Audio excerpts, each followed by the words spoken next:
시어머니가 제 앞에 검은색 앞치마를 던졌습니다. 정미야, 오늘 손님 많으니까 서빙 네가 해.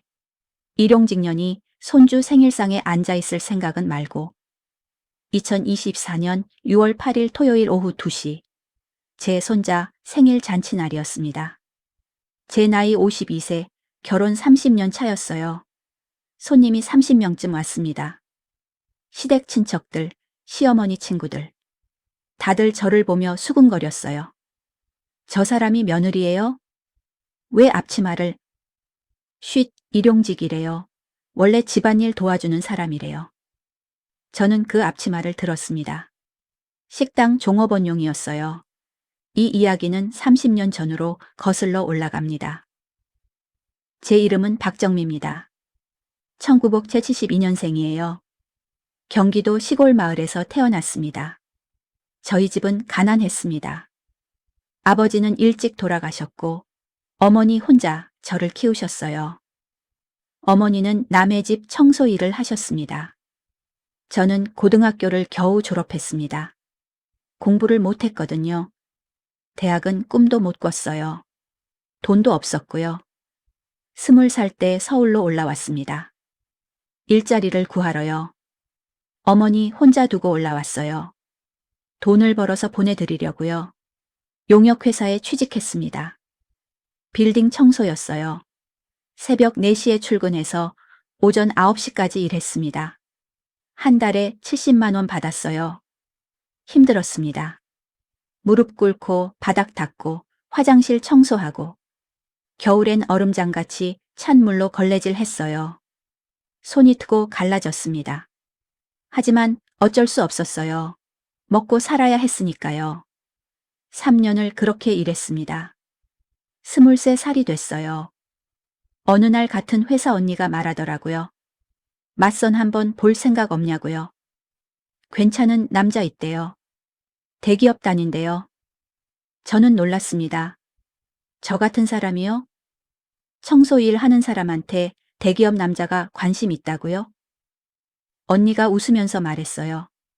남자가 화려한 여자 싫어한대요.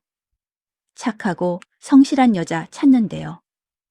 저는 선을 보기로 했습니다. 어차피 잃을 것도 없었으니까요. 1995년 3월이었습니다. 서울역 근처 찻집에서 만났어요. 남자가 먼저 와 있었습니다. 회색 정장을 입고 있었어요. 얼굴이 점잖아 보였습니다. 저는 제일 좋은 옷을 입고 갔습니다. 그래봤자 2만 원짜리 블라우스였지만요. 앉았습니다. 어색했어요. 중매 언니가 소개했습니다. 남자는 김준호 씨, 30살, 대기업 과장이래요. 저도 소개를 받았습니다. 박정미, 23살, 용역회사 소속 청소원이라고요. 남자 표정이 굳더라고요. 청소원이라는 말에요. 실망한 게 보였습니다. 하지만 중매 언니가 재빨리 말을 이었어요. 정미가 정말 성실하다고요. 새벽 4시에 출근해서 일한다고요. 효녀라고요. 남자 표정이 조금 풀렸습니다. 성실하시군요. 네. 열심히 일하고 있어요. 부모님은 어떻게 지내세요? 어머니 혼자 계세요. 아버지는 제가 어릴 때 돌아가셨어요. 어머니는 뭐 하세요? 어머니도 청소일 하세요. 남자가 고개를 끄덕이더라고요. 표정을 읽을 수 없었습니다. 선이 끝났습니다. 저는 기대하지 않았어요. 남자가 저한테 관심 없어 보였거든요. 그런데 일주일 후 중매 언니한테서 연락이 왔습니다. 남자가 다시 만나자고 한대요. 저는 깜짝 놀랐습니다. 왜요? 언니가 말하더라고요. 남자가 정미 성실한 게 마음에 든대요. 화려하지 않은 게 좋대요. 저는 기뻤습니다. 처음으로 누군가 저를 선택해 준 거였어요. 2번째 만남이 있었습니다. 3번째, 4번째. 남자는 저한테 친절했어요. 밥도 사주고 커피도 사주고 6개월 만나고 결혼했습니다. 1995년 11월이었어요. 결혼식은 작게 했습니다. 하객이 40명 정도였어요. 제 쪽은 어머니랑 친구 몇 명 뿐이었습니다. 신랑 쪽은 많았어요. 회사 사람들, 친척들, 시어머니 친구들. 다들 잘 차려입고 왔더라고요. 저는 웨딩드레스를 입고 섰습니다. 대여한 거였어요. 30만 원짜리였습니다. 행복했어요. 정말 행복했습니다. 저 같은 사람도 결혼할 수 있구나 싶었어요. 시어머니를 처음 만난 건 결혼식 2주 전이었습니다. 시댁에 인사하러 갔어요. 서울 송파 아파트였습니다. 35평이었어요. 현관에서 신발을 벗었습니다. 제 신발이 낡았더라고요. 부끄러웠어요. 거실로 들어갔습니다. 시어머니가 소파에 앉아 계셨어요. 단발머리에 금목걸이를 하고 계셨습니다. 어서 와요. 안녕하세요, 어머님. 저는 절을 했습니다. 90도로요. 시어머니가 저를 위아래로 훑어보더라고요. 평가하는 눈빛이었습니다. 앉아요. 소파에 앉았습니다. 손을 무릎에 모았어요. 긴장해서 땀이 났습니다. 시어머니가 차를 내오셨습니다. 저한테 주시면서 말씀하셨어요. 정미 씨, 우리 준호가 대기업 과장인 거 알죠? 네, 알고 있습니다. 연봉이 5천만 원이에요. 요즘 젊은 사람 중에 많이 버는 편이죠. 네. 근데 정미 씨는 청소일 하신다고 들었어요. 네, 그렇습니다. 시어머니가 찻잔을 내려놓으시더니 저를 똑바로 보셨습니다. 솔직히 말해서 우리 준호한테는 안 어울려요. 대기업 과장이면 대졸 여자랑 결혼해야죠. 저는 고개를 숙였습니다. 가슴이 답답했어요. 그래도 준호가 좋다니까 어쩔 수 없죠. 근데 시집 와서 잘해야 돼요. 알았죠? 네, 어머님. 열심히 하겠습니다. 우리 집안은 남들한테 창피한 집안이 아니에요. 그러니까 밖에 나가서 함부로 행동하면 안 돼요. 네. 그리고 정미 씨 어머니 말인데요. 네? 시어머니가 한숨을 쉬셨습니다. 청소일 하신다며? 우리 친척들 모임 같은 데는 안 데리고 오는 게 좋겠어요. 창피하니까. 저는 할 말이 없었습니다. 그냥 네 하고 대답했어요. 그날 시댁을 나오면서 눈물이 났습니다. 어머니가 창피하다니요. 평생 저 키우느라 고생하신 분인데요. 하지만 참았습니다. 결혼해야 했으니까요. 결혼식 날이었습니다. 1995년 11월 18일이요. 어머니가 오셨습니다. 낡은 한복을 입고 계셨어요. 20년 된 한복이었습니다. 시댁 사람들이 어머니를 보더니 수군거렸어요. 들렸습니다. 신부 어머니 한복 좀 봐. 옛날 거네. 청소일 하신다며? 딱 봐도 그렇게 생기셨어. 어머니는 구석에 조용히 앉아 계셨습니다. 저는 가슴이 아팠어요. 결혼식이 끝났습니다. 피로연이 있었어요.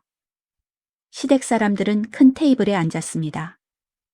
어머니는 구석 작은 테이블에 혼자 앉아 계셨어요. 저는 신부 대기실에 있었지만 다 보였습니다. 어머니가 혼자 밥 드시는 모습이요. 눈물이 났습니다. 화장이 번졌어요. 신혼집으로 이사했습니다. 경기도 작은 전세였어요. 12평이었습니다. 남편은 저한테 잘해줬습니다. 퇴근하면 같이 저녁 먹고 주말엔 산책도 하고. 저는 청소 일을 계속했습니다. 돈을 벌어야 했거든요. 새벽 4시에 나가서 일하고 오전 9시에 돌아와서 집안일하고. 힘들었지만 행복했습니다. 제 집이 있고 남편이 있고. 3개월이 지났습니다. 1996년 2월이었어요. 설날이었습니다.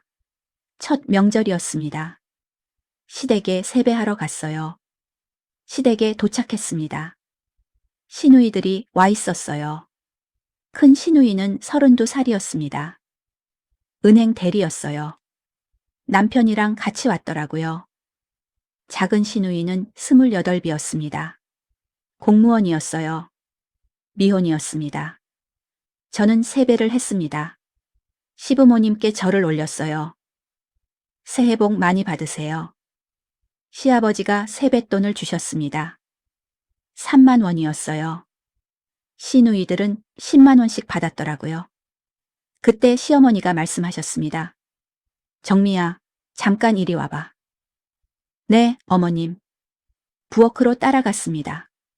시어머니가 앞치마 하나를 주셨어요. 오늘 손님 많이 와. 친척들이랑 내 친구들. 그러니까 네가 서빙 좀 해줘. 네? 서빙이요? 응. 음식 나르고, 물 따르고, 설거지하고. 네가 일용직이니까 그런 일 익숙하잖아. 하지만 저도 며느리인데. 시어머니 표정이 굳더라고요. 며느리? 정미야, 너는 일용직이야. 우리 집안 사람들 앞에서 며느리 행세하면 안 돼. 창피하잖아. 저는 할 말이 없었습니다. 앞치마를 받았어요. 오후 1시쯤 손님들이 오기 시작했습니다. 시댁 친척들, 시어머니 친구들. 수십 명쯤 왔어요. 저는 앞치마를 하고 서빙을 했습니다. 음식을 날랐어요. 물을 따랐고요. 손님들이 저를 보며 물었습니다. 이분은 누구세요? 시어머니가 대답하셨어요.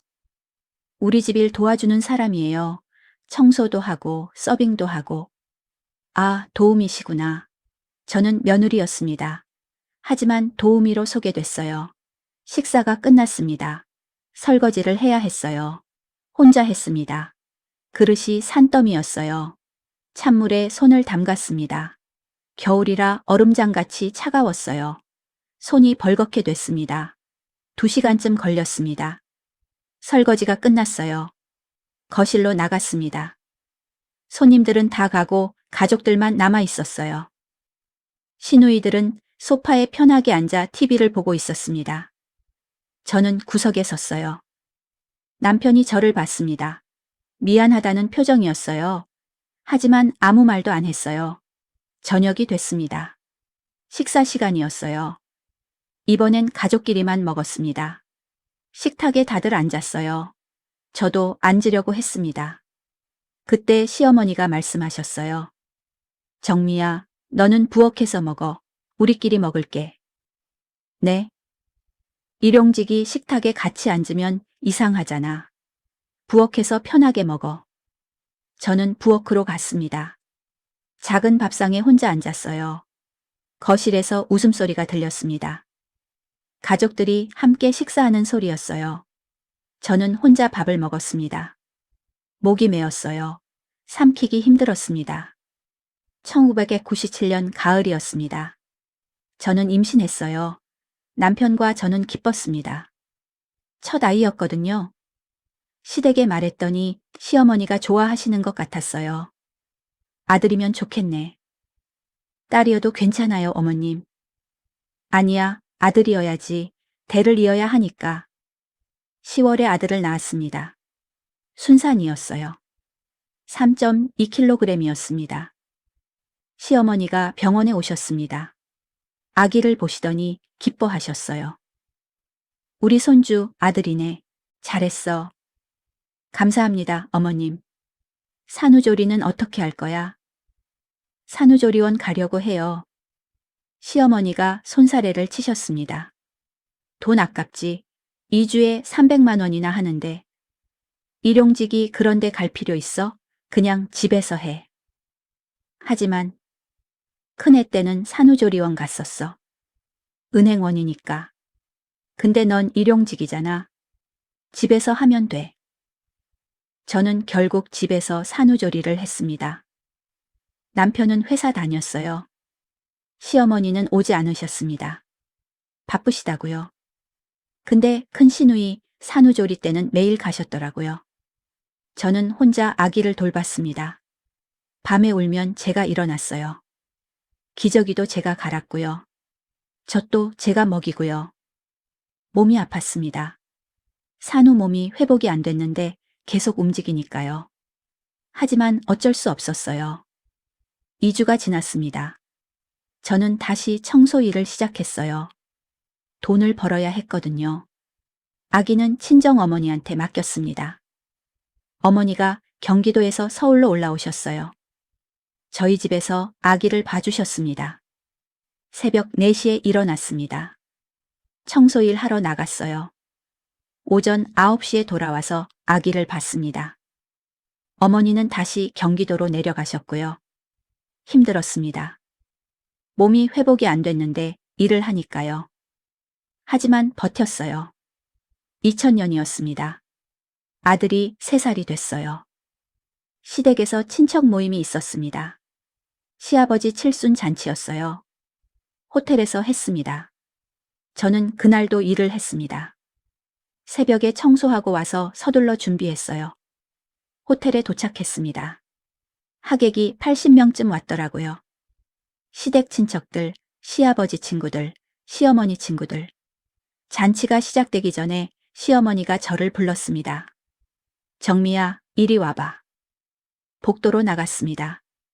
시어머니가 쇼핑백을 주셨어요. 이거 입어. 뭔데요? 유니폼이야. 오늘 서빙 네가 해야 하니까. 쇼핑백을 열어봤습니다. 검은색 원피스였어요. 호텔 직원들이 입는 유니폼이었습니다. 어머님, 저도 가족인데. 정미야, 오늘 손님 많아. 80명이나 와. 서빙 사람 따로 부르면 돈 많이 들잖아. 네가 일용직이니까 그런 일 익숙하잖아. 하지만 시어머니 표정이 굳더라고요. 뭐, 싫어? 그럼 아예 오지 말든가. 일용직 주제의 잔치에 손님으로 앉아있을 생각 하지 마. 저는 유니폼을 받았습니다. 화장실에 가서 갈아입었어요. 거울을 봤습니다. 호텔 직원 같았어요. 며느리가 아니라요. 잔치장으로 돌아갔습니다. 손님들이 자리에 앉기 시작했어요. 저는 서빙을 시작했습니다. 물을 따르고 음식을 나르고 빈 접시를 치우고 손님들이 저를 보더라고요. 저 직원 정말 부지런하네. 호텔 직원이에요? 시어머니가 대답하셨습니다. 아니요, 우리 집안 사람이에요. 평소에 청소 일 하는 애예요. 아, 그러시구나. 일 잘하네요. 저는 계속 서빙을 했습니다. 2시간 동안요. 제 아들은 시어머니 옆에 앉아 있었습니다. 할머니가 밥을 먹여주고 계셨어요. 남편은 가족 테이블에 앉아 있었습니다. 저를 보더니 눈을 피했어요. 잔치가 끝났습니다. 손님들이 돌아갔어요. 저는 유니폼을 벗고 집에 올 옷으로 갈아입었습니다. 거울을 보니 눈이 빨갛더라고요. 울었나 봐요. 호텔을 나왔습니다. 남편이 차에서 기다리고 있었어요. 차를 탔습니다. 아무 말도 안 했어요. 한참을 가다가 남편이 말했습니다. 미안해. 저는 대답하지 않았습니다. 어머니가 그러시는 거 나도 어쩔 수 없어. 당신은 아들이잖아요. 뭐라고 하시든지요. 정미야, 어머니 성격 알잖아. 내가 뭐라고 하면 더 심해져. 그래서 가만히 있는 거예요? 남편이 한숨을 쉬더라고요. 정미야, 우리 어머니 좀 이해해줘. 너를 미워하는 게 아니야. 그냥 집안 체면 때문에 그러시는 거야. 체면이요? 응. 우리 집안이 좀 그래. 남들 시선 신경 쓰고. 그러니까 네가 일용직이라는 게 좀 신경 쓰이시나 봐. 저는 웃었습니다. 쓴웃음이었어요. 그럼 저는 평생 서빙이나 하고 살아요? 아니야, 그게 아니라. 뭐예요? 남편이 대답하지 못했습니다. 저는 더 이상 말하지 않았어요. 2005년이었습니다. 아들이 초등학교에 들어갔어요. 어느 날 친정 어머니한테서 전화가 왔습니다. 몸이 안 좋으시대요. 병원에 가보니 위암이래요. 수술을 해야 한대요. 수술비가 500만 원이었습니다. 저는 돈이 없었어요. 청소일로 버는 돈은 생활비로 다 나갔거든요. 남편한테 말했습니다. 어머니 수술비 좀 빌려달라고요. 1,500만 원? 네, 위암 수술비예요. 남편이 난감한 표정을 지었습니다. 정미야, 우리도 돈 없어. 애 학원비에 전세금 모으는 것도 빠듯한데. 하지만 어머니한테 국가 지원금 같은 거 신청해봐. 요즘 저소득층 의료 지원 많잖아. 저는 시댁한테 도움을 청하기로 했습니다. 용기를 내서 시어머니한테 전화했어요. 어머님, 저희 어머니가 위암이래요. 수술비가 필요한데 좀 빌려주실 수 있으세요? 얼마? 1,500만 원이요. 시어머니가 헛웃음을 치시더라고요. 1,500만 원? 정미야, 우리가 은행이야? 나중에 갚을게요. 천천히요. 네가 뭘로 갚아? 청소일로? 한 달에 100만 원 버는데? 그래도 시어머니가 말씀하셨습니다. 정미야, 거지 엄마 수술비까지 우리가 왜 대줘야 해? 거지 엄마요? 뭐라고 하셨어요? 사실이잖아. 내 어머니 청소일 하시잖아. 한 푼도 못 모으고 사시고. 그게 거지지 뭐야. 저는 전화를 끊었습니다. 손이 떨렸어요. 결국 대부업체에서 돈을 빌렸습니다. 이자가 높았어요. 하지만 어쩔 수 없었습니다. 어머니 수술은 잘 됐습니다. 다행이었어요. 하지만 대출 이자가 감당이 안 됐습니다. 한 달에 30만 원씩 이자를 갚아야 했어요. 저는 일을 더 늘렸습니다. 오후에도 청소 일을 시작했어요. 하루에 10시간씩 일했습니다. 몸이 힘들었습니다. 무릎이 아팠어요. 허리도 아팠고요. 하지만 버텼어요. 2010년이었습니다. 아들이 중학생이 됐어요. 시댁에서 또 친척 모임이 있었습니다. 이번엔 시어머니 칠순 잔치였어요. 역시 호텔에서 했습니다. 하객이 100명쯤 왔어요. 저는 또 유니폼을 입고 서빙을 했습니다. 손님들이 제게 물었습니다. 이분은 누구세요? 시어머니가 대답하셨어요. 우리 집 일 도와주는 사람이에요. 청소도 하고 심부름도 하고. 한 손님이 웃으면서 말했습니다. 요즘 일손 구하기 힘든데 좋으시겠네요. 그러게요. 이 친구가 일용직이라 이런 일 잘해요. 저는 계속 서빙을 했습니다. 웃으면서요. 속으론 울고 있었지만요. 잔치가 끝나고 집에 돌아왔습니다. 남편한테 말했어요. 저 이제 못하겠어요. 뭘? 시댁 행사. 매번 서빙만 하는 거. 저도 며느리예요. 가족이에요. 남편이 한숨을 쉬더라고요. 정미야, 조금만 참아. 어머니가 연세가 있으시니까 얼마 안 남았어. 그게 무슨 말이에요? 어머니 돌아가시면 이런 일 없잖아. 저는 남편을 봤습니다. 믿을 수가 없었어요. 당신 지금 어머니 돌아가시길 바라는 거예요? 아니, 그게 아니라 그냥 조금만 참으라고. 저는 방으로 들어갔습니다. 문을 닫았어요. 침대에 누워 천장을 봤습니다. 눈물이 났어요. 언제까지 이렇게 살아야 하는 걸까요? 2015년이었습니다. 아들이 고등학생이 됐어요. 어느 날 아들이 물었습니다. 엄마는 왜 할머니 집 갈 때마다 앞치마 입어? 뭐라고 대답해야 할지 몰랐습니다. 아들한테 어떻게 말해요? 엄마가 일용직이라 서빙하는 거라고요? 할머니가 도와달라고 하셔서야. 근데 고모들은 안 입잖아. 고모들은 바빠서 그래. 아들이 고개를 끄덕이더니 더 이상 묻지 않았어요. 다행이었습니다. 그해 가을이었습니다. 시어머니 친구분들 모임이 있었어요. 시댁에서 했습니다. 시어머니 친구들이 10명쯤 오셨어요. 다들 60대 후반이셨습니다. 옷을 잘 차려입으셨더라고요. 저는 역시 앞치마를 하고 서빙을 했습니다. 차를 내오고 과일을 준비하고 설거지하고. 한 분이 저를 보시더니 물으셨습니다. 이분은 누구세요?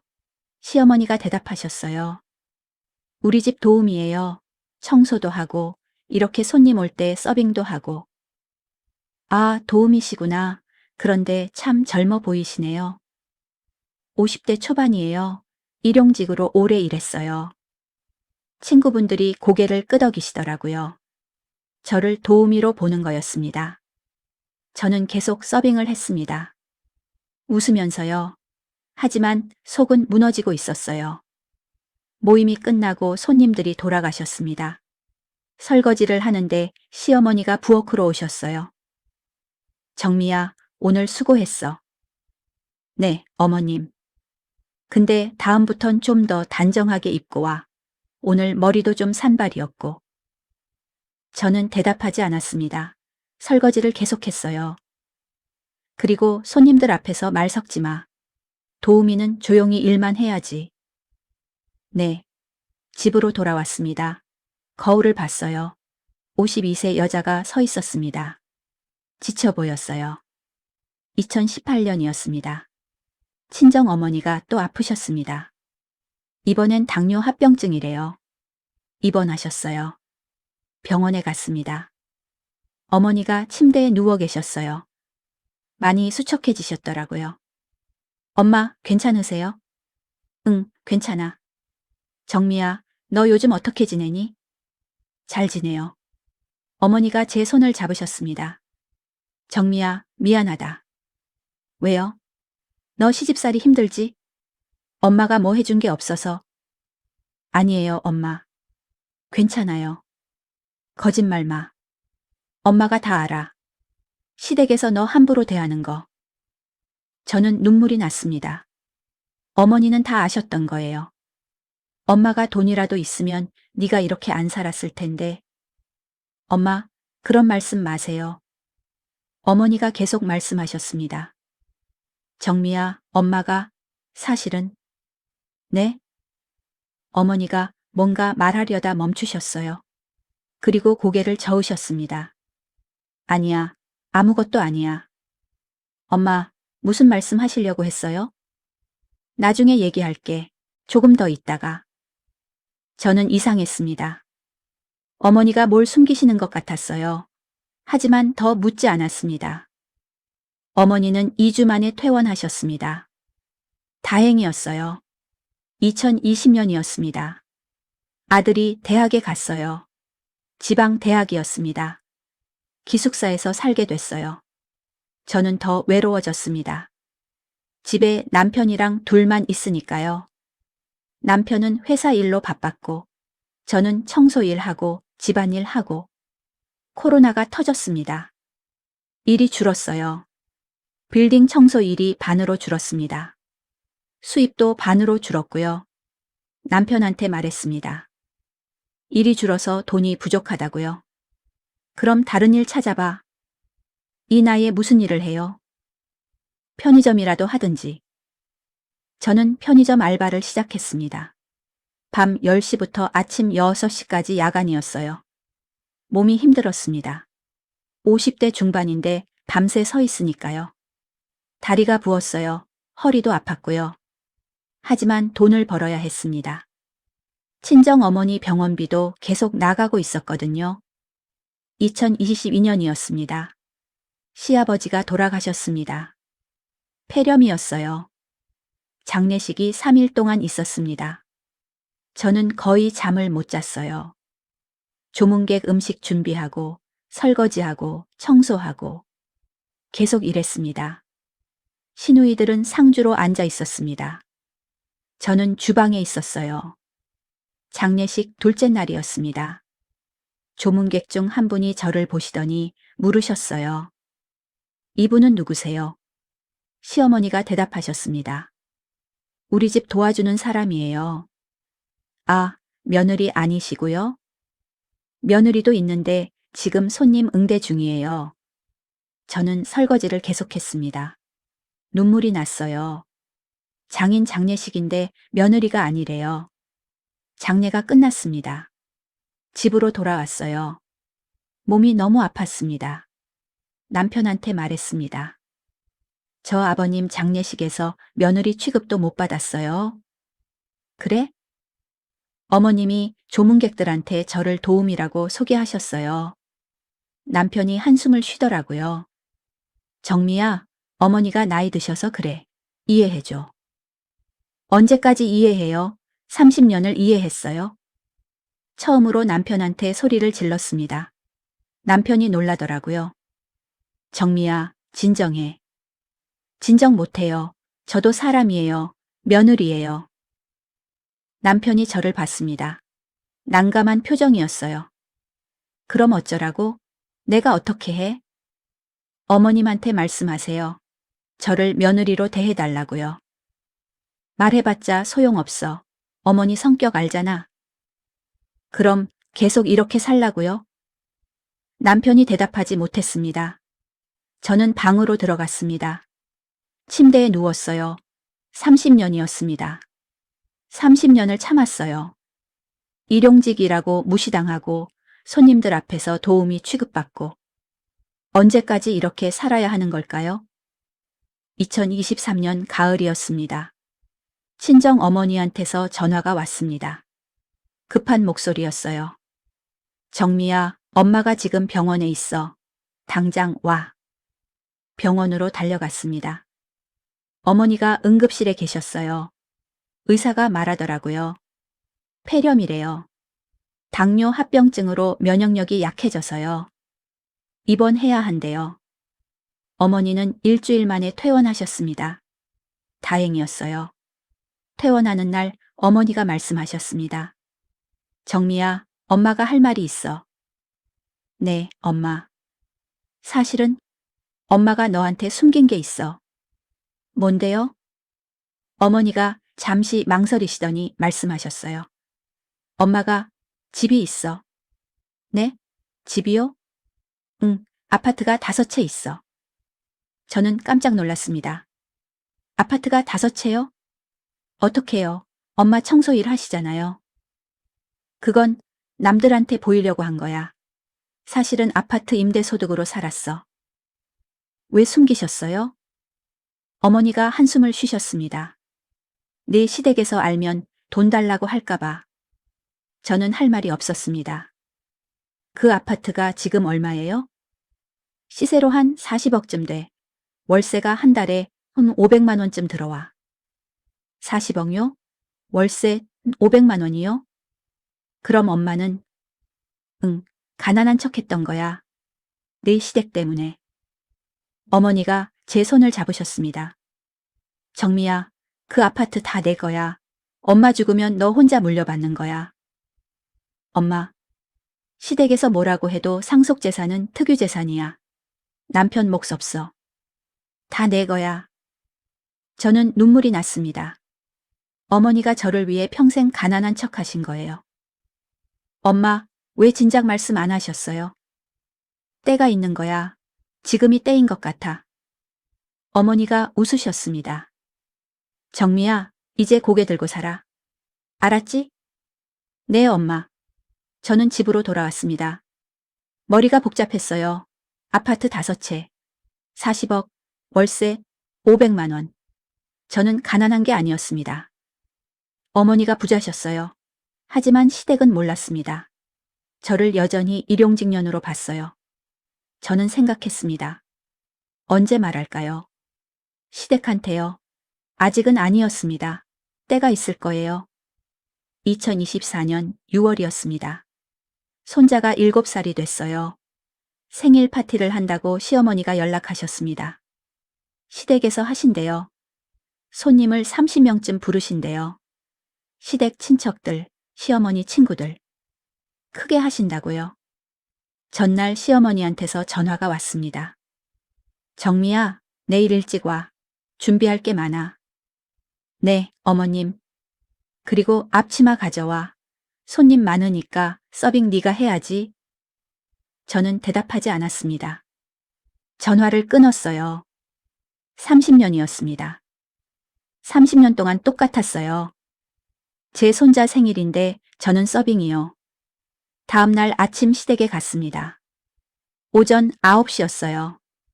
시어머니가 문을 여셨습니다. 저를 보시더니 고개를 끄덕이셨어요. 왔구나. 빨리 들어와. 할 일 많아.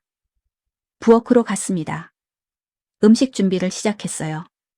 샌드위치 만들고 과일 자르고 음료 준비하고. 오후 1시였습니다. 손님들이 오기 시작했어요. 시어머니가 저를 불렀습니다. 정미야, 이거 입어. 검은색 앞치마였습니다. 식당 종업원용이요. 저는 앞치마를 받았습니다. 입었어요. 오후 2시였습니다. 손님이 다 왔어요. 30명쯤 됐습니다. 생일 파티가 시작됐습니다.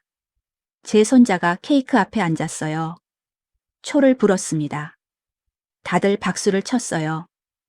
저는 주방에서 음료를 나르고 있었습니다. 한 손님이 저를 보시더니 시어머니한테 물으셨어요. 저분은 누구세요? 시어머니가 대답하셨습니다. 우리 집 일 도와주는 사람이에요. 청소도 하고 이렇게 행사 때 서빙도 하고. 아, 도우미시구나. 그런데 나이가 좀 있으신데도 부지런하시네요. 그러게요. 일용직으로 오래 일해서 그런지 일 잘해요. 저는 서빙을 계속했습니다. 웃으면서요. 하지만 속은 무너지고 있었어요. 1시간쯤 지났을까요?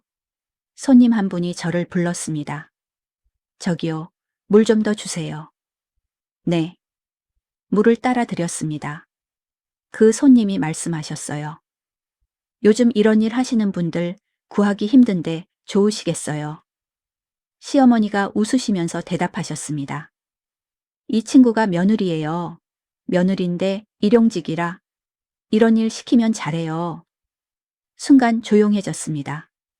손님들이 다 저를 봤어요. 며느리세요? 그럼 손자 할머니시잖아요? 네. 그런데 집안이 좀 그래서요. 청소일 하는 집안이라. 그러니까 이런 게 편하죠. 손님들이 수군거리기 시작했습니다. 저를 보는 눈빛이 이상했어요. 동정 섞인 시선이었습니다. 저는 주방으로 돌아갔습니다. 손이 떨렸어요. 며느린데 도우미 취급. 손자 할머니인데 서빙. 주방 구석에 섰습니다. 숨을 크게 쉬었어요. 그때였습니다. 시어머니가 주방으로 들어오셨어요. 뭔가를 들고 계셨습니다. 파란색 플라스틱 그릇이었습니다. 개밥 그릇이요. 정미야, 이거. 시어머니가 제 앞에 그릇을 내밀었습니다. 뭔데요? 네, 밥그릇이야. 손님들이랑 같이 먹으면 이상하잖아. 여기 마당에서 먹어. 개밥 그릇에 밥을 먹으라고요? 어머님. 왜? 싫어? 일용직년이 손주 생일상에 앉아있을 생각은 말고. 그 순간이었습니다. 30년이 터졌어요. 저는 그 파란색 그릇을 받았습니다. 천천히요. 시어머니를 똑바로 봤습니다. 어머님, 이거 어머님 거예요. 시어머니 얼굴이 굳더라고요. 뭐, 지금 뭐라고 한 거야? 30년 참았어요. 이제 못 참겠어요. 이 일용직년이 감히. 저는 앞치마를 벗었습니다. 시어머니 앞에 던졌어요. 일용직 아니에요. 이제부터는요. 거실로 걸어 나갔습니다.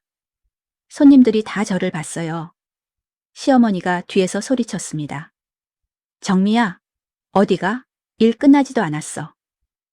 저는 뒤돌아봤습니다. 손님들 앞에서 말했어요.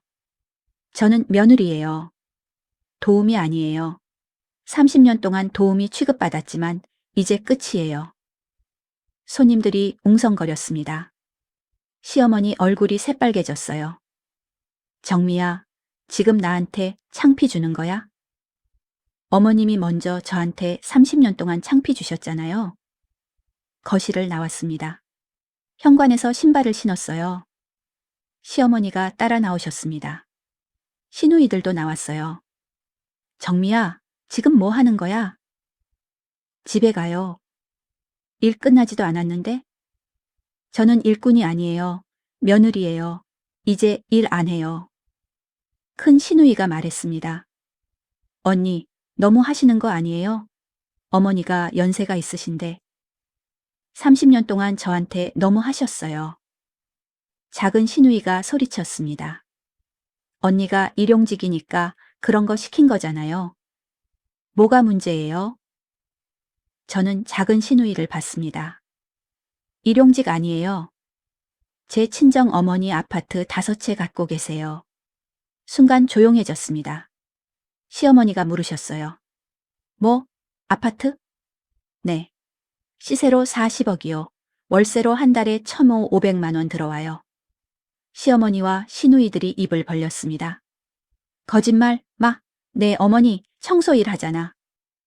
일부러 그렇게 한 거예요. 당신들이 알면 돈 달라고 할까 봐요. 큰 시누이가 다가왔습니다. 언니, 그럼 언니도 부자였어요? 네. 그 아파트 다 제가 물려받아요. 어머니 돌아가시면요. 시어머니 얼굴이 일그러졌습니다. 그럼 왜 진작 말 안 했어?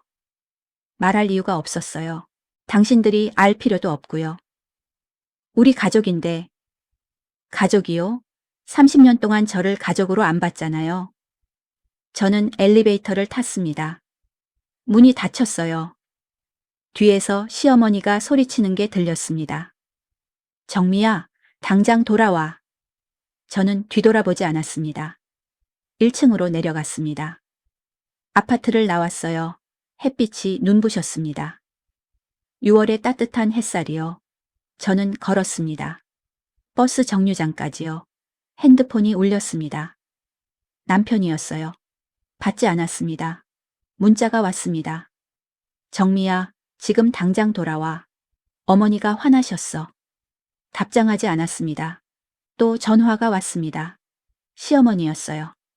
받지 않았습니다. 시누이들한테서도 전화가 왔습니다. 다 받지 않았어요. 버스를 탔습니다. 집으로 가는 버스요. 창밖을 봤습니다. 서울 거리가 지나갔어요. 30년이었습니다. 30년 동안 참았어요. 이제 끝났습니다. 집에 도착했습니다. 문을 열고 들어갔어요. 소파에 앉았습니다. 조용했어요. 핸드폰을 봤습니다. 부재중 전화가 20통이었어요. 문자도 30개쯤요. 다 시댁에서 온 거였습니다. 읽지 않았습니다. 지웠어요. 저는 창밖을 봤습니다. 해가 지고 있었어요. 오늘부터 새로운 인생이 시작됩니다. 일용직년이 아니라 건물주 딸로요. 후회 없었어요. 저녁 7시쯤이었습니다. 현관문이 열렸습니다. 남편이 들어왔어요. 얼굴이 굳어 있었습니다. 정미야, 오늘 무슨 일이야? 본대로예요. 어머니 생신잔치 엉망으로 만들었잖아. 손자 생일이에요. 어머니 생신 아니고요. 남편이 소파에 주저앉더니 머리를 감싸쥐었습니다. 정미야, 네 어머니가 정말 아파트 5채 있어? 네. 왜 말 안 했어? 말할 필요 없었어요. 40억이면 우리도 부자네? 저는 남편을 봤습니다. 30년을 같이 산 사람이었어요. 하지만 이제는 모르는 사람 같았습니다. 우리 아니에요. 제 거예요. 뭐, 부부 재산 아니야? 상속 재산은 특유 재산이에요. 당신 몫 없어요. 남편 얼굴이 새하얗게 변했습니다. 남편이 소파에 앉아 저를 봤습니다. 표정이 복잡했어요. 정미야, 그래도 우리 부부잖아. 네 어머니 재산이면 우리 거나 마찬가지지. 아니에요. 제 거예요. 30년을 같이 살았는데 30년 동안 저를 어떻게 대했는데요? 남편이 한숨을 쉬더라고요. 그건 어쩔 수 없었잖아. 어머니 성격이 그러시니까. 그래서 가만히 있었어요? 30년 동안요? 남편이 대답하지 못했습니다. 저는 방으로 들어갔어요. 문을 잠갔습니다. 다음 날 아침이었습니다. 시어머니한테서 전화가 왔어요. 받지 않았습니다. 문자가 왔습니다. 정미야, 어머니야. 어제는 내가 좀 심했다. 미안하다. 집으로 와. 얘기 좀 하자. 답장하지 않았습니다. 1시간 후 또 문자가 왔어요. 정미야, 내 어머니 아파트 얘기 좀 하자. 가족끼리 나눠야 하는 거 아니니? 역시 돈 때문이었군요. 저는 핸드폰을 내려놨습니다. 오후였습니다. 집 초인종이 울렸어요. 인터폰을 보니 큰 시누이였습니다. 문을 열어줬습니다. 큰 시누이가 들어왔어요. 얼굴이 어두웠습니다. 언니, 우리 얘기 좀 해요. 무슨 얘기요? 거실 소파에 앉았습니다. 큰 시누이가 말하기 시작했어요. 언니, 사실은 저희 지금 정말 힘들어요. 그래서요? 저희 은행 대출이 3억이에요. 집 전세금이요. 이자도 못 낼 지경이에요. 그건 제가 알 바 아니에요.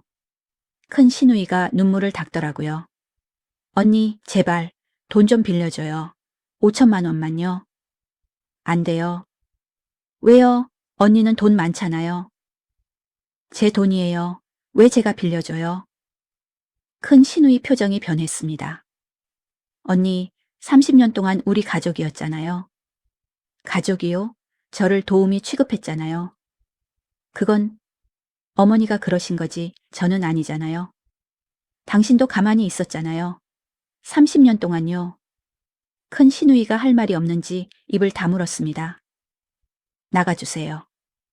언니, 나가라고요. 더 이상 할 얘기 없어요. 큰 시누이가 나갔습니다. 문을 쾅 닫고요. 이틀 후였습니다. 이번엔 작은 시누이가 찾아왔어요. 역시 돈 얘기였습니다. 언니, 저도 정말 힘들어요. 아이 학원비에 생활비에 한 달에 적자가 200만 원이에요. 그래서요? 3천만 원만 빌려주세요. 제발요. 안 돼요. 작은 시누이가 소리쳤습니다. 언니가 부자면서 왜 이렇게 인색해요? 30년 동안 당신들은 저한테 인색했잖아요. 그건 나가세요. 작은 시누이도 나갔습니다. 일주일이 지났습니다. 시어머니한테서 전화가 계속 왔어요. 하루에 10통씩요. 받지 않았습니다. 어느 날 저녁이었습니다. 남편이 집에 왔어요. 표정이 심각했습니다. 정미야, 어머니가 쓰러지셨어. 네? 병원에 계셔. 혈압이 올라서 쓰러지셨대. 병원 가봐야 할 것 같아. 저는 대답하지 않았습니다. 정미야, 시어머니가 쓰러지셨는데 안 갈 거야? 저한테 30년 동안 어떻게 하셨는데요? 남편이 화를 냈습니다. 그래도 사람이 쓰러졌잖아. 그건 제 탓이 아니에요. 남편이 혼자 병원에 갔습니다. 저는 집에 남았어요. 밤 10시쯤 남편이 돌아왔습니다. 지쳐 보였어요.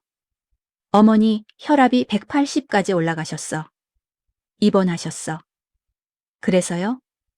정미야, 너 정말 이럴 거야? 어머니가 네 때문에 쓰러지신 거야. 제 때문이요? 30년 동안 저를 괴롭힌 건 어머님이에요. 그래도 저는 남편을 똑바로 봤습니다. 당신은 30년 동안 한 번도 제 편을 들어준 적이 없어요. 한 번도요. 남편이 할 말이 없는지 방으로 들어갔습니다. 며칠 후였습니다. 친정 어머니한테서 전화가 왔어요. 정미야, 엄마가 내일 변호사 사무실 가려고 해. 왜요? 유언장 작성하려고. 아파트 5채 다 내 이름으로 넘길 거야. 엄마, 아직 건강하신데 무슨 유언장을. 아니야. 엄마도 나이가 있잖아. 미리 정리해놔야지. 다음 날 어머니와 함께 변호사 사무실에 갔습니다. 유언장을 작성했어요. 아파트 5채를 제가 단독 상속한다는 내용이었습니다. 변호사가 말하더라고요. 이렇게 하시면 따님 남편분은 상속받지 못합니다. 특유 재산이니까요. 네, 그게 목적이에요. 어머니가 웃으시면서 말씀하셨습니다. 사무실을 나왔습니다. 어머니가 제 손을 잡으셨어요. 정미야, 이제 고개 들고 살아. 누구한테도 무시당하지 마. 네, 엄마. 그리고 시댁에서 돈 달라고 하면 한 푼도 주지 마. 알았지? 네. 어머니가 계속 말씀하셨습니다. 엄마가 평생 너 시댁에서 고생하는 거 봤어. 가슴이 아팠어. 근데 참았어. 네가 결혼 생활 유지해야 하니까. 엄마. 근데 이제는 안 참아도 돼. 네가 돈이 있으니까. 이혼하고 싶으면 해. 괜찮아. 저는 눈물이 났습니다. 엄마, 고마워요. 고맙긴. 엄마가 미안하지. 진작 말했어야 했는데. 집으로 돌아왔습니다. 남편이 소파에 앉아 있었어요. 어디 갔다 와? 친정 갔다 왔어요. 정미야, 우리 얘기 좀 하자. 무슨 얘기요? 남편이 심각한 표정으로 말했습니다. 어머니 병원비가 필요하대. 입원비랑 검사비랑 해서 500만 원. 그래서요? 우리가 좀 보태줘야 할 것 같아. 안 돼요. 정미야, 당신 월급으로 하세요. 제 돈은 안 돼요. 남편이 화를 냈습니다. 내 어머니 돈이 40억인데 500만 원이 아까워? 아깝지 않아요. 그냥 주기 싫어요. 정미야, 너 정말 이기적이야. 저는 남편을 봤습니다. 제가 이기적이에요? 30년 동안 저한테 어떻게 했는데요? 그건 어머니가 하신 거잖아. 당신도 가만히 있었잖아요. 우리는 소리를 지르며 싸웠습니다. 30년 만에 처음이었어요. 결국 남편이 방으로 들어가 문을 쾅 닫았습니다. 저는 거실에 혼자 남았어요. 창밖을 봤습니다. 밤이었어요. 일주일 후였습니다. 시어머니가 퇴원하셨대요. 남편이 말하더라고요. 병원비는 남편이 냈답니다. 카드로요. 그날 저녁 시어머니한테서 전화가 왔습니다. 받았어요. 정미야, 나야. 네, 어머님. 정미야, 우리 만나자. 할 얘기가 있어. 무슨 얘기요? 너희 어머니 아파트 얘기. 그리고 우리 앞으로 어떻게 지낼지. 저는 한참을 생각하다가 대답했습니다. 좋아요. 만나요.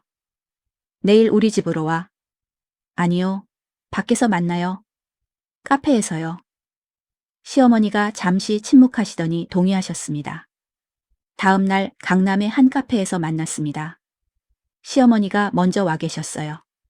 시누이들도 같이 왔더라고요. 저는 자리에 앉았습니다. 시어머니 맞은편에요. 시어머니가 말씀하셨습니다. 정미야, 우리 지난 일은 잊자. 어머니가 너한테 좀 심했던 거 인정해. 근데 이제는 가족답게 지내야지. 내 어머니 재산도 있고 하니까. 역시 돈 때문이었습니다. 큰 시누이가 말했습니다. 언니, 우리 어머니 연세도 있으시고 하니까 요양원 보내드리면 어때요? 좋은 대로요. 제가요? 언니가 돈 있잖아요. 작은 시누이가 끼어들었습니다. 그리고 저희도 생활이 힘드니까 조금씩 보태주시면 안 될까요? 저는 세 사람을 차례로 봤습니다. 시어머니, 큰 시누이, 작은 시누이, 30년 동안 저를 무시했던 사람들이요. 저는 입을 열었습니다. 안 돼요. 한 푼도 안 줄 거예요. 세 사람 얼굴이 굳었습니다. 시어머니가 소리쳤습니다. 뭐, 한 푼도? 네. 30년 동안 저한테 어떻게 하셨는데요? 왜 제가 돈을 드려요? 우리가 가족인데? 가족이 아니었어요. 저는 30년 동안 도움이었어요. 큰 시누이가 울먹였습니다. 언니, 우리 정말 힘들어요. 저도 30년 동안 힘들었어요. 작은 시누이가 테이블을 쳤습니다. 언니, 너무 하시는 거 아니에요? 너무한 건 당신들이에요. 저는 자리에서 일어났습니다. 더 이상 할 얘기 없어요. 저는 가겠습니다. 시어머니가 제 팔을 잡았습니다. 정미야, 앉아. 놓으세요. 네가 오늘 나가면 우리 끝이야. 저는 시어머니를 봤습니다. 진작 끝났어요. 30년 전에요. 팔을 뿌리치고 카페를 나왔습니다. 뒤에서 시어머니가 소리쳤어요. 정미야, 너 후회할 거야. 저는 뒤돌아보지 않았습니다. 카페를 나와 집으로 돌아왔습니다. 현관문을 열고 들어가는데 남편이 소파에 앉아 있었어요. 표정이 굳어 있었습니다. 어디 갔다 왔어? 시댁 만나고 왔어요. 어머니한테 돈 안 줬다며? 네. 남편이 벌떡 일어났습니다. 정미야, 너 미쳤어? 어머니가 얼마나 화나셨는데. 그건 제가 알 바 아니에요. 알 바 아니긴 우리 가족인데. 저는 남편을 봤습니다. 30년을 같이 산 사람이었어요. 당신 가족이에요. 제 가족 아니에요. 남편이 할 말이 없는지 소파에 주저앉더라고요. 머리를 감싸쥐었습니다. 한참 후에 남편이 말했어요. 조용한 목소리였습니다. 정미야, 우리 이혼하자. 저는 놀라지 않았습니다. 예상했던 말이었거든요. 좋아요. 남편이 고개를 들었습니다. 제가 바로 동의할 줄 몰랐나 봐요. 진짜 좋다고? 네, 진작 했어야 했어요. 남편 얼굴이 일그러졌습니다. 내 어머니 재산은 반반 나눠야 해. 안 돼요. 상속 재산은 특유 재산이에요. 30년 결혼 생활인데. 법이 그래요. 남편이 소리쳤습니다. 좋아, 법대로 하자. 변호사 선임할 거야. 그러세요. 저는 방으로 들어갔습니다. 문을 잠갔어요. 다음 날 아침 남편이 집을 나갔습니다. 짐을 싸서요. 시댁으로 간대요. 저는 혼자 남았습니다. 조용했어요. 일주일이 지났습니다. 변호사 사무실에서 연락이 왔습니다. 남편 측 변호사래요. 이혼 조정 신청을 했대요. 저도 변호사를 선임했습니다. 상속 전문 변호사였어요. 변호사가 말하더라고요. 걱정 없다고요.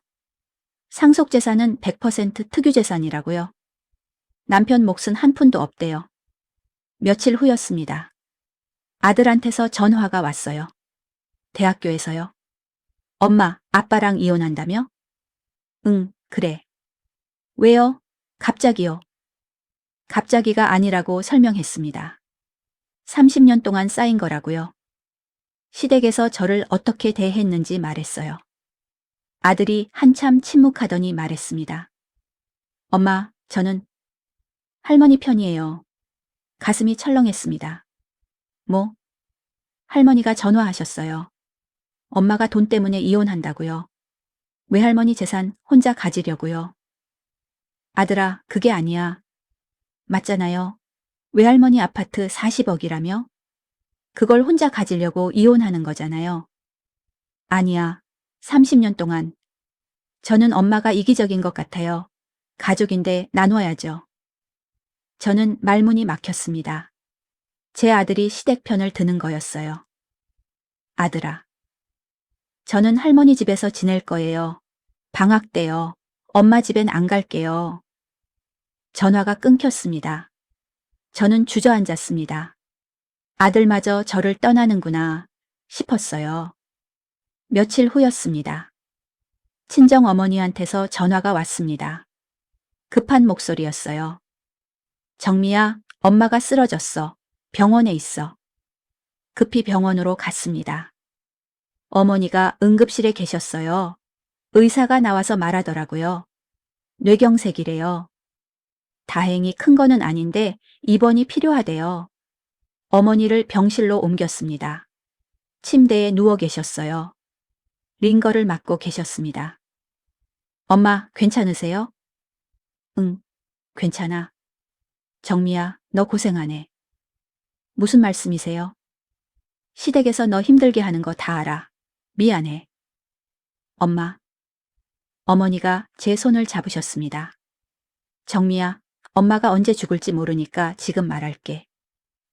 엄마, 무슨 소리예요? 아니야, 들어봐. 아파트 서류 다 엄마 방 서랍에 있어. 통장이랑 인감도 다 거기 있고. 엄마. 그리고 유언장도 거기 있어. 혹시 모르니까. 저는 눈물이 났습니다. 엄마, 건강하실 거예요? 그래, 건강해야지. 네가 잘 사는 거 봐야 하니까. 일주일 동안 병원에서 어머니를 돌봤습니다. 밤낮으로요. 집에도 안 갔어요. 남편한테서 전화도 왔는데 받지 않았습니다. 시댁에서도 전화가 왔어요. 역시 받지 않았습니다. 어머니는 점점 나아지셨습니다. 다행이었어요. 퇴원 전날이었습니다. 남편한테서 문자가 왔습니다. 정미야, 이혼 조정 날짜 잡혔어. 다음 주 화요일이야. 꼭 나와. 답장하지 않았습니다. 어머니를 퇴원시켰습니다. 집으로 모셨어요. 제가 당분간 어머니 집에서 지내기로 했습니다. 그날 밤이었습니다. 집 초인종이 울렸어요. 밤 10시쯤이었습니다. 인터폰을 보니 남편이었어요. 시어머니랑 시누이들도 같이 왔더라고요. 문을 열지 않았습니다. 남편이 소리쳤습니다. 정미야, 문 열어. 얘기 좀 하자. 할 얘기 없어요. 시어머니가 소리쳤습니다. 정미야, 내 어머니 재산 우리도 권리 있어. 없어요. 30년 가족이었는데 가족 아니었어요. 남편이 문을 두드렸습니다. 쾅쾅 소리가 났어요. 정미야, 당장 나와. 경찰 부른다고 말했습니다. 그제야 조용해졌어요. 발소리가 멀어졌습니다. 어머니가 제 손을 잡으셨습니다. 정미야, 힘들지? 아니요, 괜찮아요. 엄마가 있으니까 걱정 마. 알았지?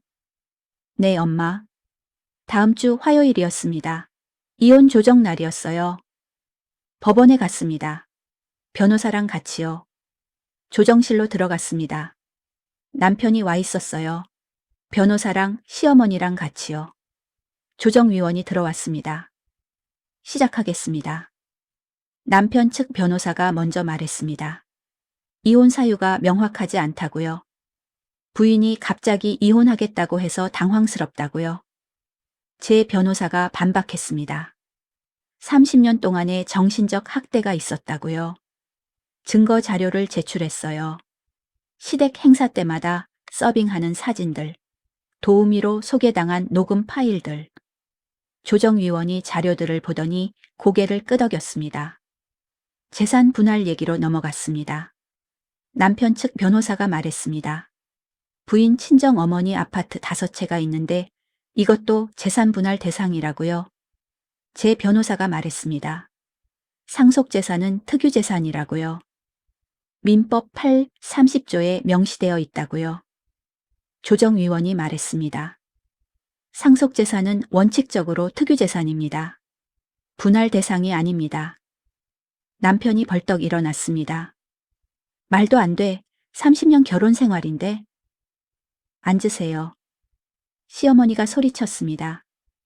저 여자가 우리 집안 망치려고 작정했어요. 조용히 하세요. 조정위원이 단호하게 말했습니다. 1시간쯤 조정이 계속됐습니다.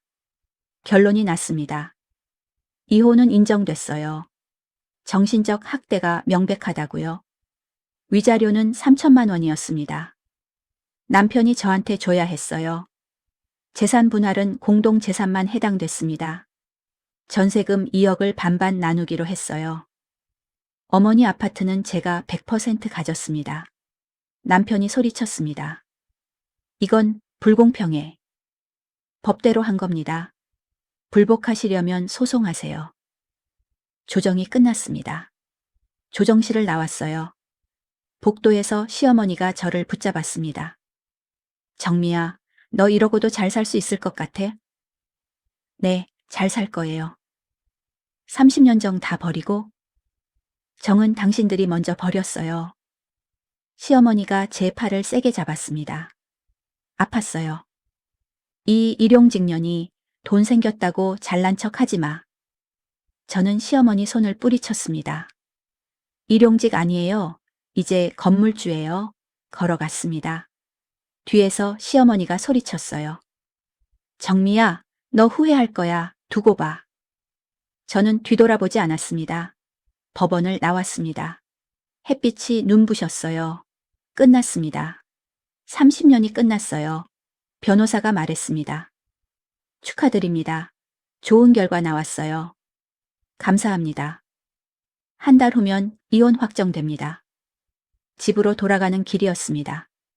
택시를 탔어요. 핸드폰이 울렸습니다. 아들이었어요. 받았습니다.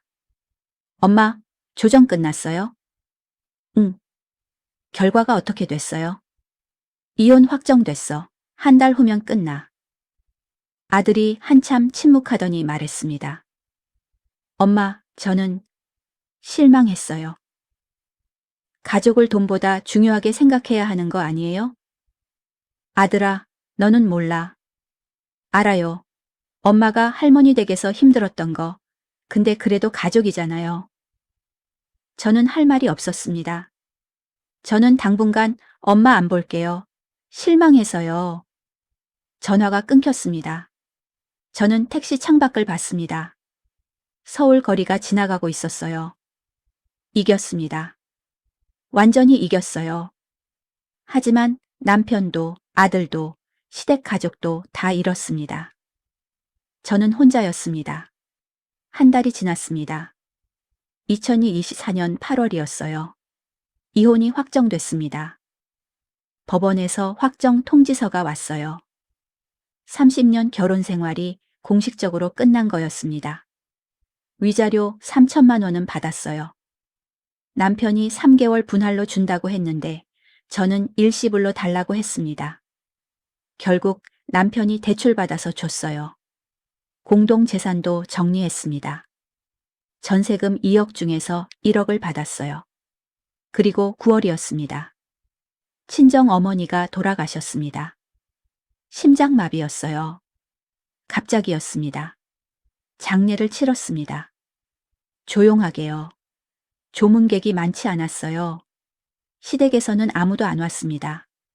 남편도 시어머니도 시누이들도요. 아들만 왔습니다. 마지못해 온 것 같았어요. 할머니 장례식이니까요. 장례가 끝나고 아들이 저한테 말했습니다. 엄마, 외할머니 유산 어떻게 되는 거예요? 다 내가 받아. 전부요? 응, 유언장에 그렇게 되어 있어. 아들 표정이 복잡하더라고요. 그럼 엄마 완전 부자네요. 그렇지. 아들이 한참을 망설이더니 말했습니다. 엄마, 저 학비 좀 도와주실 수 있어요? 아빠가 지금 돈이 없으셔서. 저는 아들을 봤습니다. 제 아들이었어요. 하지만 시댁 편을 들었던 아들이요. 안 돼. 엄마, 너 나한테 실망했다며? 당분간 안 보겠다고 했잖아. 그건 네가 알아서 해. 아르바이트 하든지. 아들이 할 말이 없는지 돌아갔습니다. 상속 절차가 시작됐습니다. 어머니 아파트 5채를 제 이름으로 넘겼어요. 시세로 42억이었습니다. 월세가 한 달에 600만 원씩 들어왔어요. 저는 완전한 건물주가 됐습니다. 제일 먼저 한 일은 일을 그만두는 거였습니다. 청소 일을 그만뒀어요. 30년 동안 했던 일이요. 용역회사 사장한테 전화했습니다.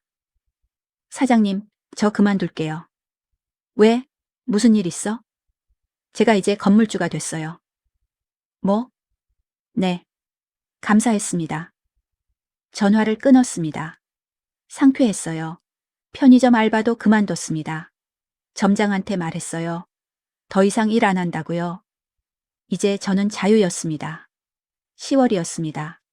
새 차를 샀습니다. 벤츠 E클래스요. 검은색이었어요. 현금으로 샀습니다. 1억 원이었어요. 차를 몰고 강남 거리를 달렸습니다.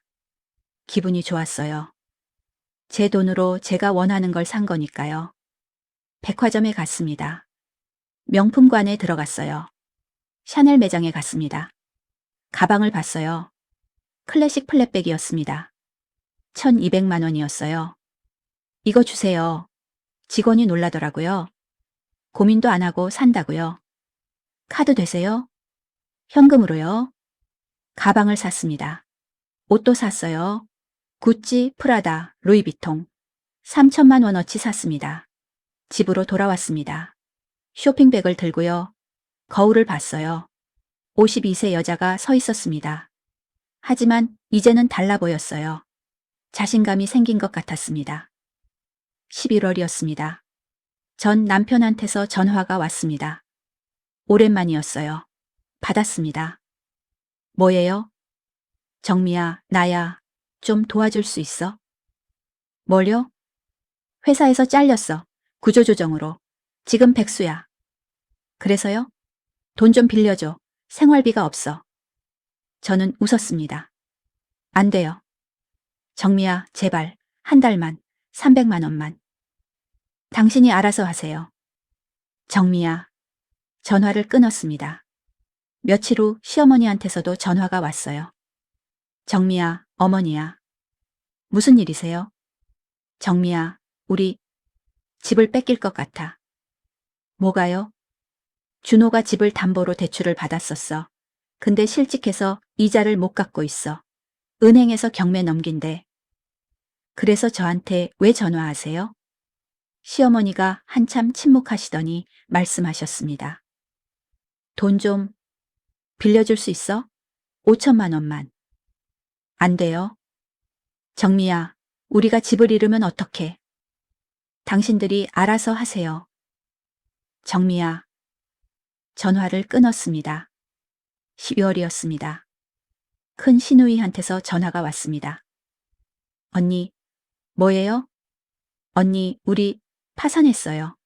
그래서요? 은행 대출을 못 갚아서요. 집도 경매로 넘어갔어요. 힘드시겠네요. 언니, 제발, 조금만 도와주세요. 전세금이라도. 안 돼요.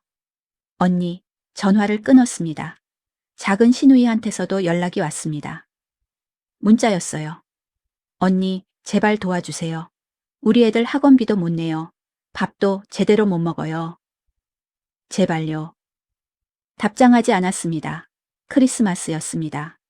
저는 혼자 집에서 와인을 마셨습니다. 비싼 와인이었어요. 한 병에 80만 원짜리요. TV를 켰습니다. 크리스마스 특집 프로그램이 나오고 있었어요. 문득 궁금했습니다. 시댁 식구들은 어떻게 지내고 있을까요? 인터넷을 검색했습니다. 전 남편 이름을 쳤어요. 아무것도 안 나왔습니다. 백수인가 봐요. 시댁 주소를 쳤습니다. 부동산 사이트가 나왔어요. 경매 낙찰됐다고 나오더라고요. 저는 웃었습니다. 시댁이 무너진 거예요. 그날 밤 늦게 집 초인종이 울렸습니다. 인터폰을 받습니다. 시어머니였어요. 시누이들이랑 전 남편이랑 같이요. 문을 열지 않았습니다. 시어머니가 소리쳤습니다. 정미야, 문 열어, 제발. 무슨 일이세요? 정미야, 우리 갈 데가 없어. 집이 경매로 넘어가서 나왔어. 제발 하룻밤만 재워줘. 안 돼요. 정미야, 모텔 가세요. 돈이 없어. 그건 제가 알 바 아니에요. 시어머니가 문을 두드렸습니다. 쾅쾅 소리가 났어요. 정미야, 30년 가족이었잖아. 제발. 가족 아니었어요. 나가세요. 안 나가시면 경찰 부를 거예요. 잠시 조용해지더니 발소리가 멀어졌습니다. 저는 창문으로 내려다봤습니다. 시댁 식구들이 거리로 나가고 있었어요. 추운 겨울밤이었습니다. 저는 와인을 한 잔 더 따랐습니다. 마셨어요. 이겼습니다. 완전히 이겼어요. 2025년 1월이었습니다. 저는 새 아파트를 샀습니다. 강남 대치동이었어요. 50평이었습니다. 현금으로 샀어요. 30억이었습니다. 이사했습니다. 고급 가구를 샀어요. 이탈리아제 소파, 독일제 침대, 프랑스제 식탁. 집이 멋있었습니다. 저만의 공간이요. 2월이었습니다. 전 남편한테서 문자가 왔습니다. 정미야, 나 지금 노숙자 쉼터에 있어. 제발 좀 도와줘. 죽을 것 같아. 답장하지 않았습니다. 시어머니한테서도 문자가 왔어요. 정미야, 어머니가 이렇게 빈다. 제발 조금만 도와줘. 우리 지금 고시원에서 3명이 한 방 쓰고 있어. 제발. 역시 답장하지 않았습니다. 3월이었습니다. 아들한테서 전화가 왔습니다. 오랜만이었어요. 엄마. 응. 엄마, 저 할머니 봤어요. 그래? 할머니가 너무 힘들어 보이셨어요. 고시원에 사시는데 방이 너무 작고. 그래서 나한테 왜 전화했어? 엄마가 좀 도와주시면 안 돼요? 안 돼. 엄마, 그래도 할머니잖아요. 30년 동안 저한테 어떻게 하셨는데? 그래도 너도 나한테 실망했다며? 당분간 안 보겠다고 했잖아. 아들이 한참 침묵하더니 말했습니다. 엄마, 저는 엄마가 무서워요. 이렇게까지 냉정할 수 있다니. 30년 배운 거야. 전화를 끊었습니다. 4월이었습니다. 저는 유럽 여행을 갔습니다. 한 달 일정이었어요. 혼자요. 프랑스, 이탈리아, 스페인, 스위스. 다 다녔습니다. 5성급 호텔만 묵었어요. 미슐랭 레스토랑에서만 식사했고요. 파리에서 명품 쇼핑을 했습니다. 에르메스 버킨백을 샀어요. 5천만 원짜리요. 로마에서 호텔 스위트룸에 묵었습니다.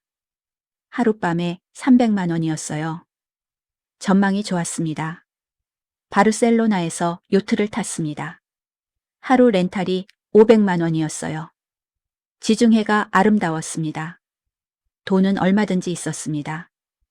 월세가 한 달에 100만 원씩 들어왔거든요. 5월에 한국으로 돌아왔습니다. 공항에서 택시를 탔습니다.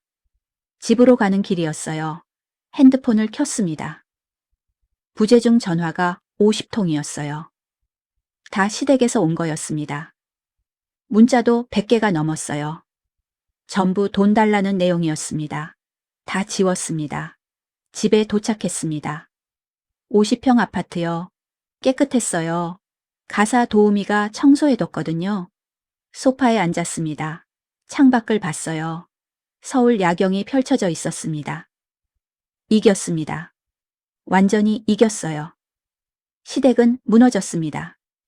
전 남편은 노숙자 쉼터, 시어머니는 고시원, 시누이들은 파산. 저는 떵떵하게 살고 있었어요. 강남 50평 아파트, 벤츠, 명품, 해외여행. 30년 동안 일용직년이라고 무시했던 그들이요. 이제 거지가 됐습니다. 저는 와인을 한 잔 따랐습니다. 마셨어요. 달았습니다. 6월이었습니다. 어느 날 아침 집 초인종이 울렸습니다. 인터폰을 보니 시어머니였어요. 혼자 오셨더라고요. 문을 열지 않았습니다. 정미야, 어머니야, 제발 문 좀 열어줘. 무슨 일이세요? 정미야, 어머니가 무릎 꿇고 빌게. 제발 좀 도와줘. 인터폰 화면을 봤습니다. 시어머니가 정말 무릎을 꿇고 계셨어요. 복되어. 72세 할머니가 무릎을 꿇고 있었습니다. 저는 문을 열었습니다. 시어머니를 내려다봤어요. 일어나세요. 정미야? 시어머니가 울고 계셨습니다. 눈물이 주름진 얼굴을 타고 흘렀어요. 정미야, 어머니가 잘못했어. 30년 동안 너한테 못했어. 정말 미안해. 일어나세요. 제발 좀 도와줘. 우리 지금 정말 힘들어. 밥도 제대로 못 먹어. 저는 시어머니를 봤습니다. 30년 동안 저를 일용직년이라고 부르던 그 사람이요. 싫어요. 정미야. 당신이 저한테 30년 동안 어떻게 했는데요? 왜 제가 도와드려요? 그래도 가족이었잖아. 가족 아니었어요. 저는 도움이었어요. 기억 안 나세요? 시어머니가 고개를 떨구었습니다. 30년 동안 명절마다 서빙시키고 손님들한테 도움이라고 소개하고 개밥 그릇 던지고. 그게 가족이에요? 미안해. 정말 미안해. 이제 와서 미안하다고요? 저는 문을 닫으려고 했습니다. 시어머니가 문틈을 잡았어요. 정미야, 제발. 500만 원만. 아니, 300만 원만. 안 돼요. 한 푼도? 네, 한 푼도. 정미야, 사람이 어떻게 이럴 수 있어? 저는 시어머니를 똑바로 봤습니다. 당신한테 배웠어요. 30년 동안요. 문을 닫았습니다. 시어머니가 밖에서 울었어요. 한참을 그러더니 가셨습니다. 저는 소파에 앉았습니다. 가슴이 시원했어요. 일주일 후였습니다. 전 남편이 찾아왔습니다. 인터폰으로 봤는데 많이 수척해져 있었어요. 정미야, 나야. 문 좀 열어줘. 무슨 일이에요?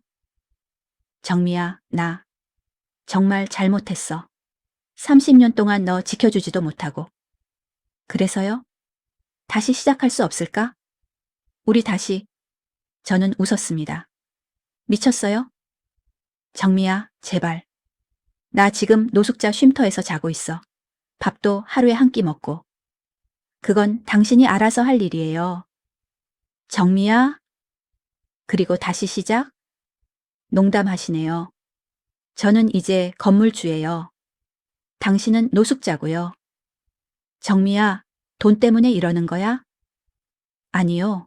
당신들이 저를 사람 취급 안 해서예요. 30년 동안요. 남편이 한참 서 있더니 돌아갔습니다. 저는 문을 닫고 와인을 한 잔 따랐습니다. 마셨어요.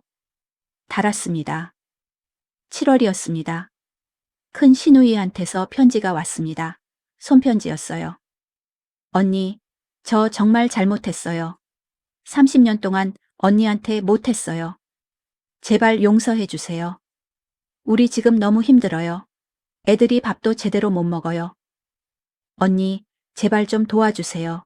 빌게요. 편지를 찢었습니다. 쓰레기통에 버렸어요. 작은 시누이한테서도 편지가 왔습니다.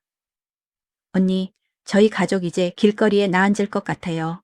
월세도 못 내고 있어요. 언니, 제발요. 100만 원만이라도요. 역시 찢어서 버렸습니다. 8월이었습니다. 아들한테서 전화가 왔습니다. 엄마. 응. 엄마, 저 잘못 생각했던 것 같아요. 뭘? 할머니 되기 정말 너무하셨던 것 같아요. 저는 귀를 의심했습니다. 아들이 제 편을 드는 거예요? 갑자기 왜? 할머니 댁 가서 옛날 얘기 들어봤어요. 친구들한테도 물어봤고요. 엄마가 30년 동안 얼마나 힘드셨는지.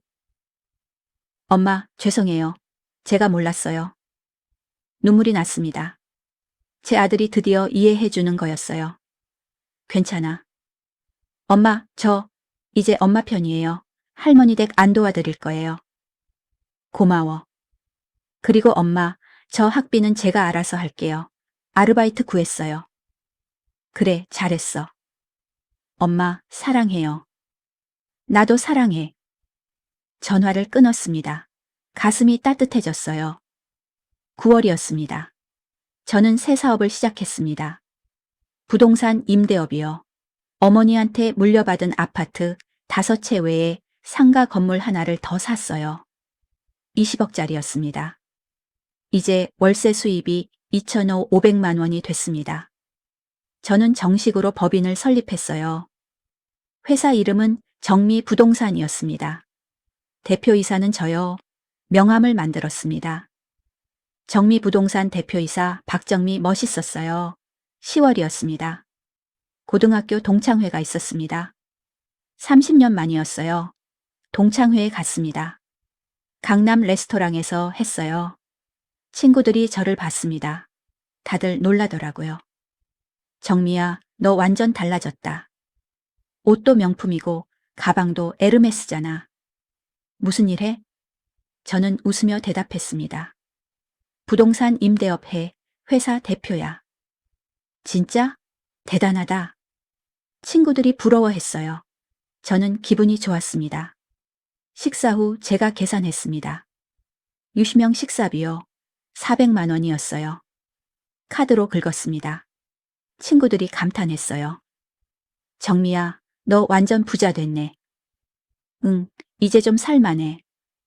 동창회가 끝나고 집으로 돌아왔습니다. 기분이 좋았어요. 11월이었습니다. 시어머니한테서 마지막 문자가 왔습니다. 정미야, 어머니가 병원에 입원했어. 폐렴이야. 치료비가 없어. 제발 좀 도와줘. 이게 마지막이야. 저는 한참을 문자를 보다가 답장했습니다. 병원비는 국가에서 지원받으세요. 저한테 연락하지 마세요. 그게 시어머니와 나눈 마지막 대화였습니다. 12월이었습니다. 크리스마스였어요. 저는 아들과 함께 크리스마스를 보냈습니다. 고급 레스토랑에서 식사했어요. 아들이 말했습니다. 엄마, 행복해 보여요. 응, 행복해. 할머니 댁은 어떻게 지내시는지 아세요? 몰라. 관심 없어. 그래도 아들아, 30년 동안 나한테 어떻게 했는데. 이제 그 사람들 생각 안 해? 아들이 고개를 끄덕였습니다. 엄마가 옳은 것 같아요. 식사를 마치고 집으로 돌아왔습니다. 아들을 기숙사에 데려다 줬어요. 혼자 집으로 왔습니다. 조용했어요. 소파에 앉아 와인을 한 잔 따랐습니다.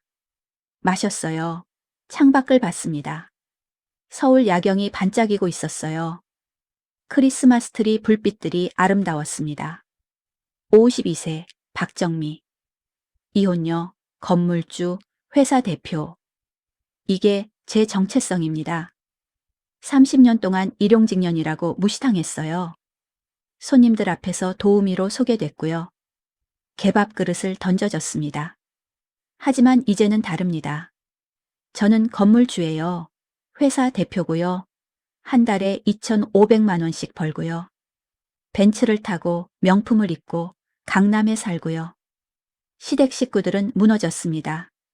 전 남편은 노숙자 쉼터, 시어머니는 폐렴으로 병원, 시누이들은 파산.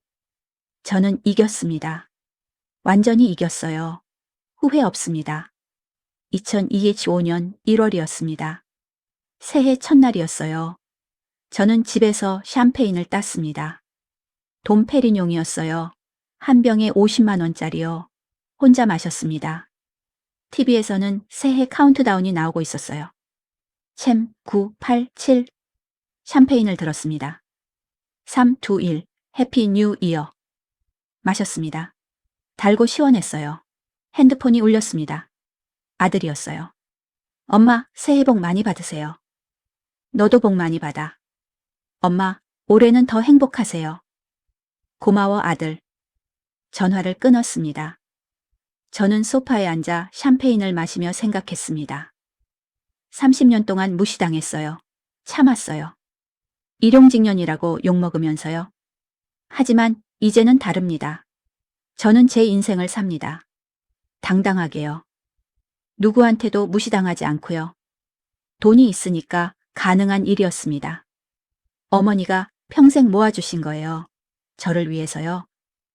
어머니, 고마워요. 이제 제가 잘 살게요. 창밖을 봤습니다.